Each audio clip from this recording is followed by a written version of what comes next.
Noi partiamo dalle evidenze dei fatti, il clima sta cambiando, è cambiato, si sono modificate le nostre consuetudini, le nostre abitudini rispetto agli eventi atmosferici, lo vediamo e non possiamo negarlo, quindi come comparto agricolo, essendoci particolarmente interessati, abbiamo deciso di proporre una riflessione sulla questione.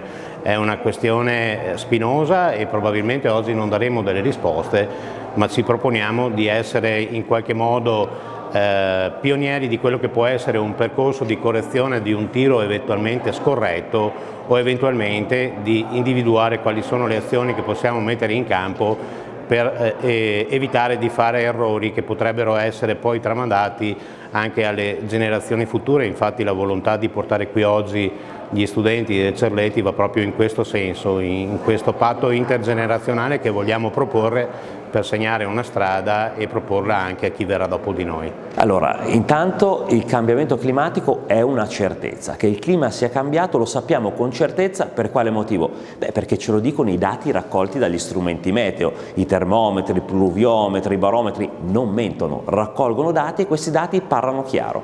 Il clima sta cambiando e lo sta facendo molto rapidamente. In che modo? Innanzitutto stanno salendo le temperature, fa più caldo rispetto al passato, le stagioni estive sono diventate decisamente più torride, gli inverni decisamente più miti, ma attenzione, dire che le temperature sono più alte significa anche affermare che all'interno dell'atmosfera c'è una maggior quantità di calore e il calore è il carburante di cui si alimentano tutti i fenomeni atmosferici, quindi se ai temporali diamo più carburante, ecco che i temporali diventano più intensi e questo è il motivo per cui stanno aumentando i temporali violenti, quelli accompagnati da grandinate, trombe d'aria e forti raffiche di vento o nubifragi. Insomma, il nostro clima sta andando verso una decisa estremizzazione. Con maggior facilità rispetto al passato si passa da un estremo all'altro, quindi da lunghi periodi in cui non piove per niente a brevi fasi in cui magari in 3-4 giorni cade tutta la pioggia che dovrebbe cadere in un'intera stagione. E questo ci dice che purtroppo il cambiamento climatico è un cambiamento in peggio che pone delle sfide importanti a tanti settori e in particolare all'agricoltura.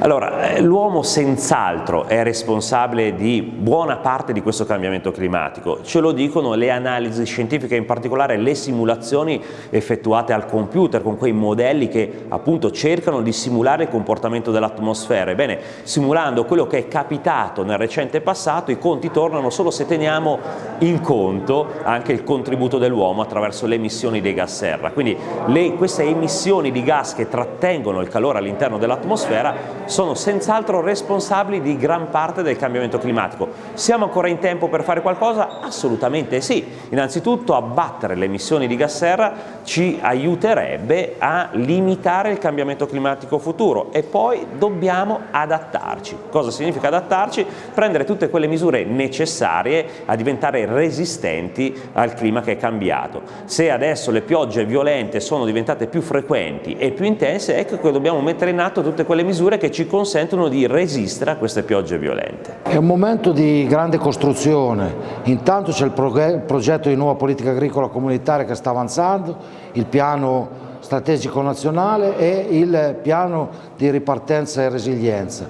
In tutte queste linee politiche l'agricoltura è protagonista anche nella sfida ecologica per contrastare i cambiamenti climatici, per rendere il nostro pianeta più resiliente, più confacente alle necessità dei cittadini.